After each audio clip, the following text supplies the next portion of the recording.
શું તમે જાણો છો કે દુનિયામાં 7,000 થી પણ વધારે ભાષાઓ બોલાય છે, પણ એક એવી ભાષા છે જે આખી દુનિયાને જોડે છે, અને એ ભાષા જાણવી આજે દરેક ભારતીય માટે કેમ જરૂરી બની ગઈ છે?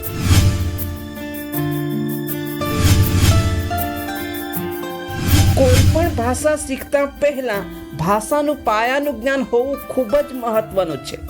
આજે આપણે ખૂબ જ સરળ રીતે સમજીશું ભાષા એટલે શું, માતૃભાષા એટલે શું, નેટિવ ભાષા એટલે શું, અને જાણીશું કે અંગ્રેજી શીખવું કેમ જરૂરી છે. નમસ્કાર મિત્રો, આપ સૌનું ફરી એકવાર સ્વાગત છે અમારા YouTube ચેનલ પરથી જ્ઞાન એકેડમી.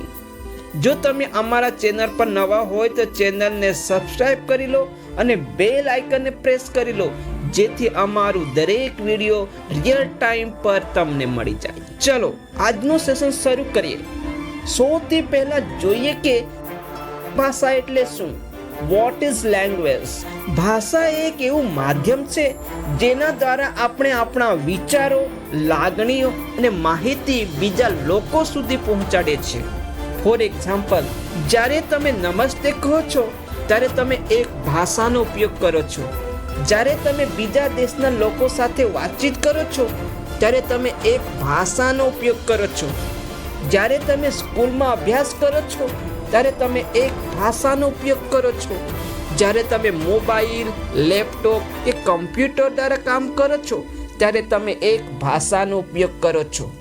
આમ આપણા જીવનનો દરેક પળ ભાષાથી શરૂ થાય છે અને ભાષાથી જ અંત થાય છે.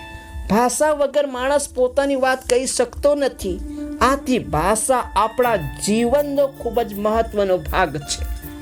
હવે આપણે જાણીએ કે દુનિયામાં કેટલી ભાષાઓ છે. દુનિયામાં અંદાજે 7,000 થી વધુ ભાષાઓ બોલાય છે, જેમ કે હિન્દી, ગુજરાતી, અંગ્રેજી, ચાઇનીઝ, સ્પેનિશ, અરેબિક વગેરે. દરેક દેશ અને પ્રદેશની પોતાની અલગ ભાષા હોય છે. હવે આગળ જાણીએ કે માતૃભાષા એટલે શું અને નેટિવ ભાષા એટલે શું. માતૃભાષા એટલે એ ભાષા જે આપણે બાળપણથી શીખીએ છીએ. જેમ કે ગુજરાતમાં જન્મેલા બાળકો માટે ગુજરાતી માતૃભાષા છે. મહારાષ્ટ્રમાં જન્મેલા બાળકો માટે મરાઠી માતૃભાષા છે. પંજાબમાં જન્મેલા બાળકો માટે પંજાબી માતૃભાષા છે. આમ દરેક રાજ્યમાં જન્મેલા બાળકો માટે પોતાના રાજ્યની ભાષા માતૃભાષા છે. નેટિવ ભાષા એટલે એ ભાષા જે વ્યક્તિનો જન્મસ્થળ અથવા સમાજ સાથે જોડાયેલી હોય છે. ઘણા કિસ્સામાં માતૃભાષા અને નેટિવ ભાષા એક જ હોય છે. જ્યારે દેશમાં વસતા આદિવાસી તથા બીજા જાતિના લોકો માટે માતૃભાષા અને નેટિવ ભાષા અલગ અલગ હોઈ શકે છે.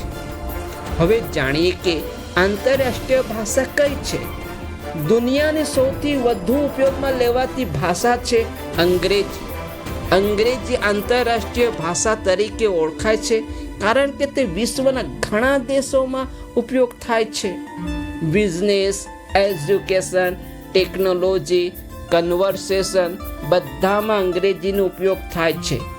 હવે ટૂંકમાં ચર્ચા કરીએ કે દરેક ભારતીય માટે અંગ્રેજી શીખવું કેમ જરૂરી છે. હવે સૌથી મહત્વનો પ્રશ્ન, અંગ્રેજી શીખવું કેમ જરૂરી છે? સારી નોકરી માટે ઘણી મોટી કંપનીઓમાં અંગ્રેજી આવડવું જરૂરી છે. હાયર એજ્યુકેશન માટે કોલેજ અને સ્પર્ધાત્મક પરીક્ષાઓમાં અંગ્રેજી જરૂરી બને છે. કમ્યુનિકેશન સ્કિલ્સ માટે દુનિયાભરના લોકો સાથે વાત કરવા માટે અંગ્રેજી મદદરૂપ બને છે. ઇન્ટરનેટ અને ટેકનોલોજી માટે ઇન્ટરનેટ અને મોટા ભાગની માહિતી અંગ્રેજીમાં હોય છે. આત્મવિશ્વાસ વધે છે. અંગ્રેજી આવડે તો વ્યક્તિનો આત્મવિશ્વાસ વધે છે. તો મિત્રો, ભાષા આપણા જીવનનો આધાર છે અને અંગ્રેજી એક એવી ચાવી છે જે તમને દુનિયાના નવા દરવાજા ખોલી આપે છે. જો તમે પણ તમારી ઇંગ્લિશ ઇમ્પ્રૂવ કરવા માંગો છો તો અમારી ચેનલને સબસ્ક્રાઇબ કરવાનું ભૂલતા નહીં. લાઈક કરો, શેર કરો અને કમેન્ટમાં લખો તમારી માતૃભાષા કઈ છે. ફરી જલ્દી મળીશું એક નવા ટોપિક અને નવા સેશન સાથે. ધન્યવાદ. જય હિન્દ.